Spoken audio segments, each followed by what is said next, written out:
Assalamualaikum warahmatullahi wabarakatuh. Salam sejahtera bagi kita semuanya. Om Swastiastu, Namo Buddhaya, salam kebajikan.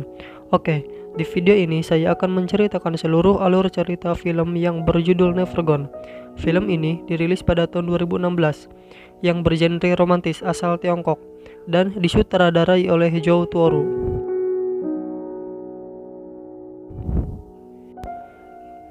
Di awal film, kita diperlihatkan kepada seorang wanita yang sedang mencari alamat seseorang di kota New York pada tahun 2015. Kira-kira siapa orang yang sedang dicari oleh wanita tersebut? Dan inilah film Never Gone.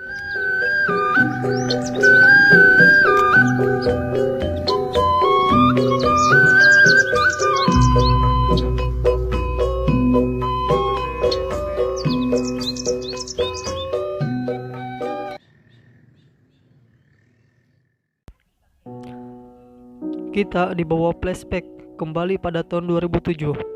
Diperlihatkanlah seorang wanita yang bernama Su Yunjin yang sedang menunggu bus jemputan sekolah. Ia merupakan murid baru di salah satu sekolah menengah atas di Tiongkok. Dalam perjalanan menuju ke kelas, Su Yunjin terkena cipratan air oleh seorang pengendara motor, dan orang itu bernama Chen Jeng, salah satu murid sekolah tersebut.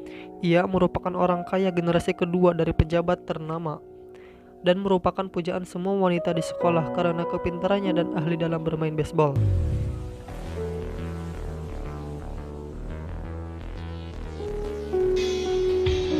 程真，一个高高在上的富二代，是全校女生心目中的白马王子，浑身上下每个毛孔都向外透着三个字：优越。你好，莫玉华，你的同班同学。莫玉华和我 Dan 家境 ini 相 Mo 仿， Fuhua 他是我 yang 在这个 merupakan 学校第一个 satu-satunya teman Su Yunjin nantinya dan mempunyai latar belakang keluarga yang sama dengan Su 有 Yunjin. 什么事儿你就问我吧。 Dan ini Meng Kue, mantan Chen Jeng waktu kecil. 程真的青梅竹马。 Ini Song Ming, berbadan sehat. 宋明， Dan Zhou Jiyi yang suka membuat onar di sekolah. 周子毅，这个吊儿郎当的公子哥，所到之处永远都是鸡飞狗跳。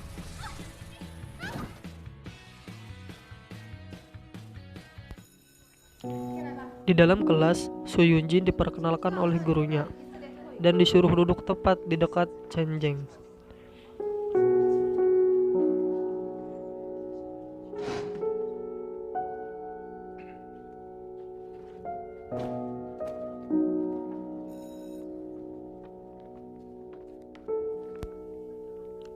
Hari-hari berlalu.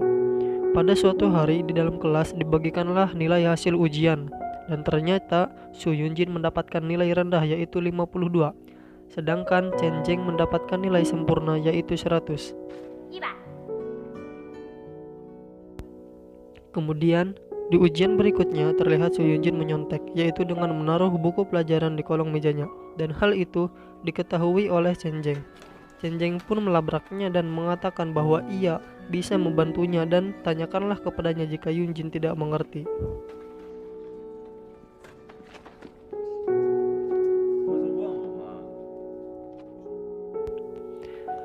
Hari esoknya di dalam kelas, Chen Jeng memberikan sebuah buku dan menyuruh Yunjin untuk membacanya. Tapi tidak sengaja kursi Yunjin menginjak kaki Chen Jeng dan membuat Chen Jeng kesakitan.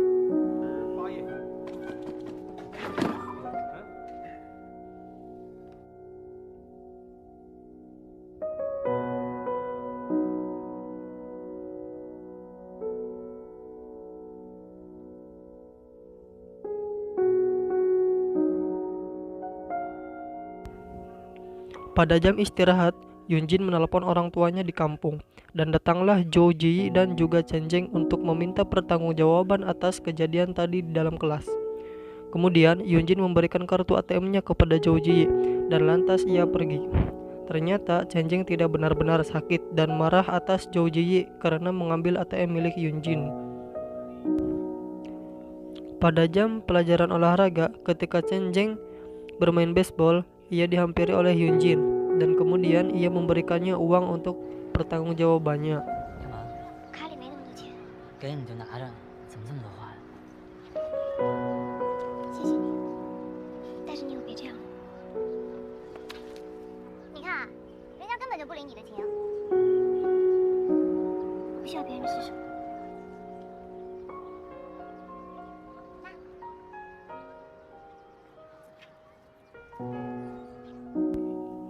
Saat jam pulang sekolah tiba, Chen Zheng menghampiri Yunjin di atas gedung sekolah. Chen Zheng menawarkan dirinya untuk bisa mengajari Yunjin dalam belajar.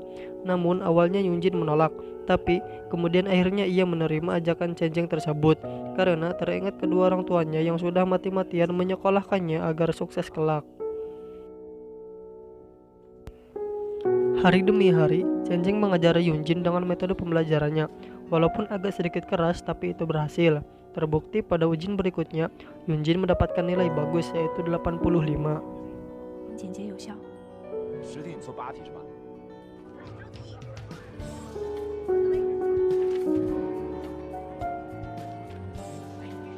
这个人好像也没那么讨厌了。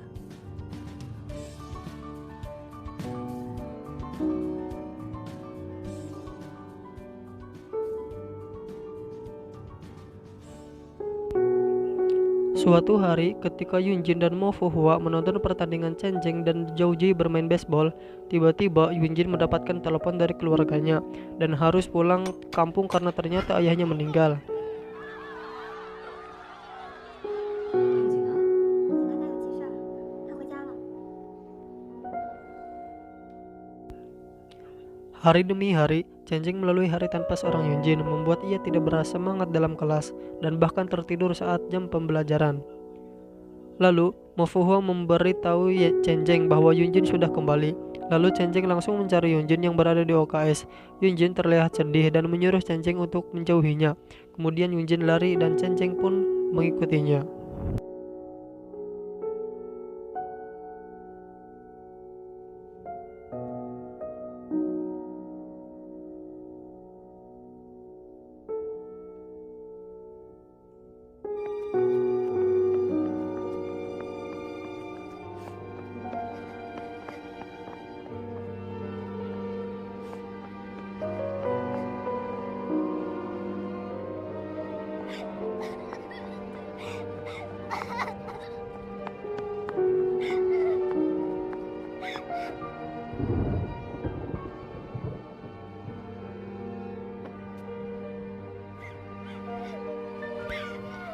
Tibalah pesta kelulusan, dan Mo Fuhua mengajak Zhou Ji untuk berdansa dengannya. Chen Zheng mengajak berdansa Yunjin. Ketika dansa, tiba-tiba mati lampu. Kemudian, Chen Zheng membawa Yunjin keluar. Di luar, Chen Zheng mengajak Yunjin untuk berpacaran, namun Yunjin hanya memberinya sebuah ciuman dan langsung pergi. 孙慧锦，做我女朋友。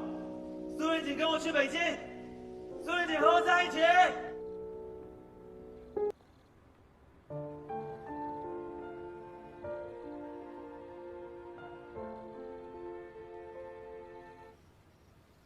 晚安，晨晨。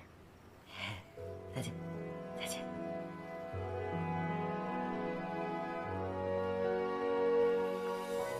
我永远记得那晚，程程犹如初见时一般，光彩熠熠的眼睛。但是如果他知道这一吻是我给他告别的纪念，他一定不会像个傻瓜似的定在那里。再见，晨晨。 Scene berikutnya, pada tahun 2009 diperlihatkan Yunjin yang sedang bekerja di sebuah perpustakaan. Kemudian ia berkenalan dengan salah satu pekerja di sana juga yang bernama Shen Juan.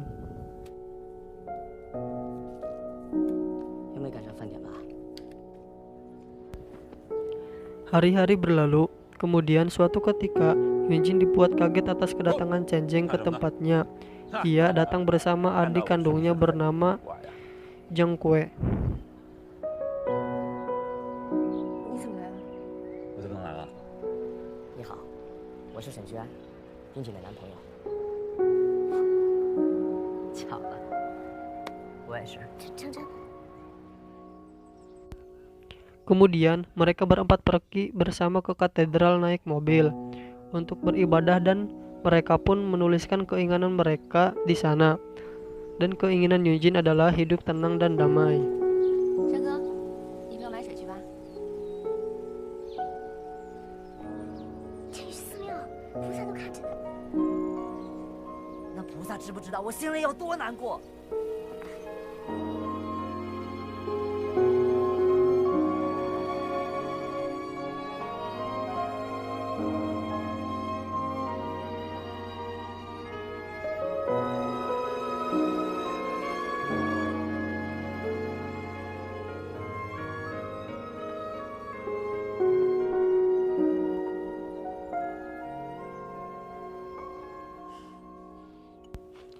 ？Setelah itu, Yunjin, Cenjeng, dan Shenjuan pergi untuk minum. Karena terlalu mabuk, Yunjin tak sadarkan diri dan menyebut nama Cenjeng.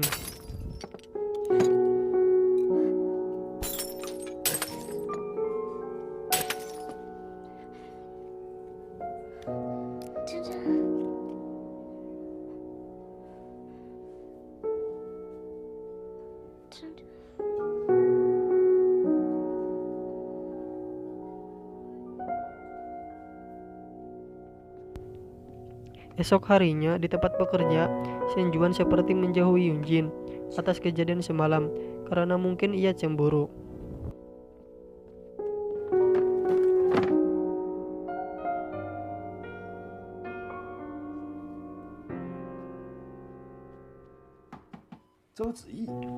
Scene berikutnya diperlihatkan Mo Fuhua berada di rumah sakit. Ternyata ia magang di sana. Alangkah terkejutnya ia mendengar bahwa ada pasien yang bernama Zhou Jiyi. Kemudian Mo Fuhua merawat Zhou Jiyi sampai sembuh dan bisa berjalan kembali. 20岁才得到心爱的洋娃娃，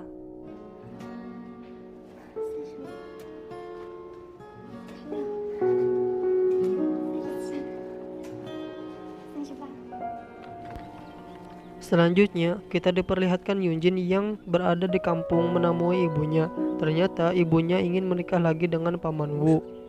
Ibunya meminta izin kepada Yunjin. Yunjin pun mengiyakan karena demi kebahagiaan ibunya.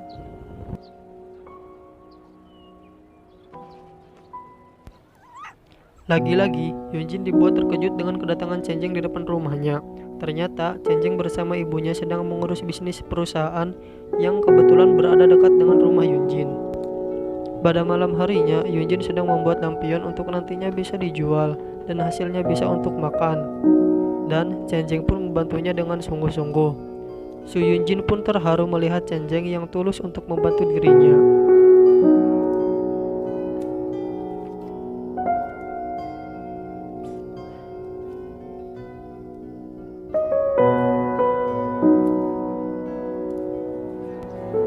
Pagi harinya, Cenjeng mengajak Yunjin untuk tinggal bersamanya di Beijing, dan Yunjin pun menyetujuinya.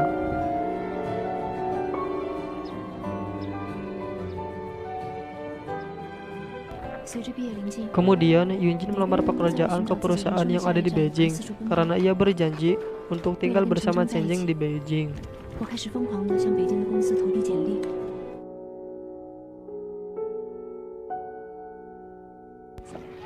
Setelah itu, Yunjin menemui Mo Fuhua. Mereka saling curhat, dan tiba-tiba Mo Fuhua ditelepon oleh Zhou Jiyi untuk menemuinya. Malamnya, terlihat Zhou Jiyi dan Mo Fuhua lagi asik bermain di mobil. Dan tiba-tiba Zhou Jiyi ditelepon oleh ibunya.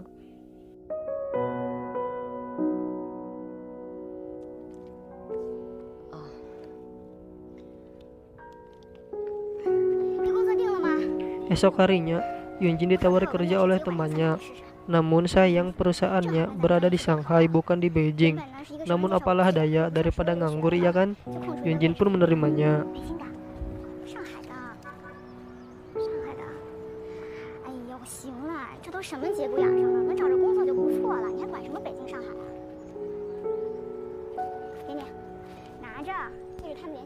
Namun, ketika Yunjin mengabari Cenjeng tentang itu, Cenjeng agak marah karena Yunjin sudah berjanji untuk tinggal bersamanya di Beijing.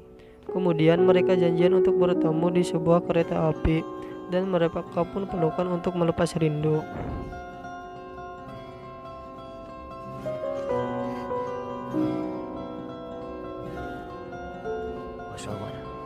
就算到天涯海角，我都不会放过你的。爸妈现在不催你去美国了？怎么不催啊？ Esok harinya, Chen-Jing, Zhou Ziyi, Songming menyiapkan barang-barang untuk pindahan. Lalu Zhou Ziyi ditelepon oleh ibunya.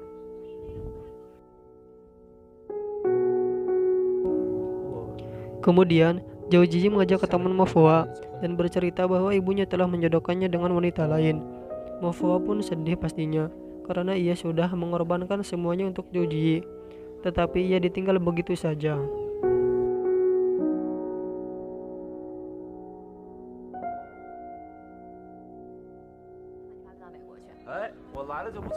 Selanjutnya kita diperlihatkan ke acara ulang tahun adiknya Chen-Jing. Dan di sana diketahui bahwa adik Chen-Jing berpacaran dengan Shen Juan. Di perjalanan pulang, Chen-Jing pun menggendong Yunjin sambil berteriak.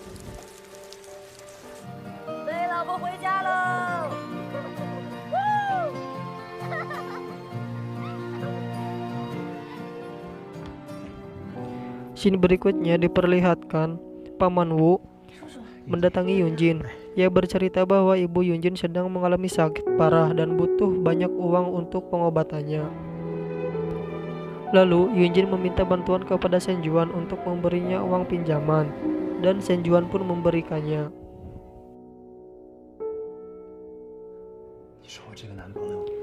Chen-Jing ketika mendengar hal itu, ia sontak marah karena Yunjin tidak bercerita kepadanya, malah minta bantuan kepada Shen Juan. Chen-Jing pun marah dan langsung menemui Shen Juan dan langsung membayar hutang Yunjin. Kemudian ia pergi ke klub malam untuk melampiaskan amarahnya. Lalu datanglah Yunjin untuk menjemputnya. Namun Chen-Jing marah dan menyuruh Yunjin untuk pulang duluan. Sesampainya di apartemen, Chen-Jing dalam keadaan marah ingin melakukan hubungan dengan Yunjin. Namun Yunjin memberontak, tapi akhirnya Yunjin pun luluh. Namun telat karena Chen-Jing sudah terlanjur marah, dan dari sanalah mereka memutuskan untuk berpisah.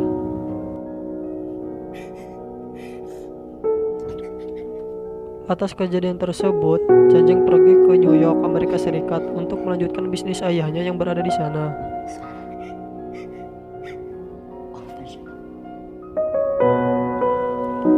Minggu berganti bulan, bulan berganti tahun.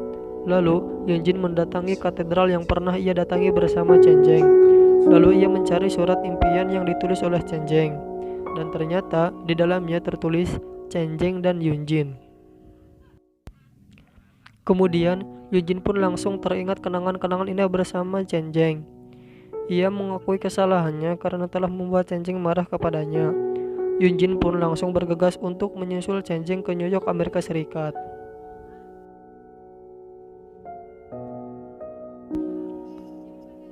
Juli 2015, terbanglah Yunjin menuju Amerika Serikat dan mencari keberadaan Chen-Jing di sana.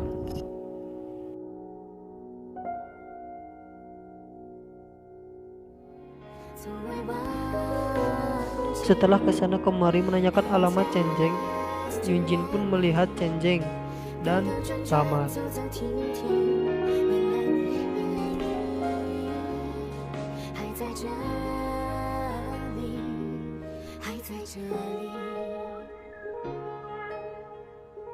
等时光流逝，兜兜转转，那个人是否还会在原来的地方？ Oke, sekian dulu alur cerita film Never Gone dari saya. Mohon maaf bila masih banyak kekurangan. Dan jangan lupa untuk subscribe channel ini. Wassalamualaikum warahmatullahi wabarakatuh. Om Santi Santi Om. Namo Buddhaya, salam kebajikan.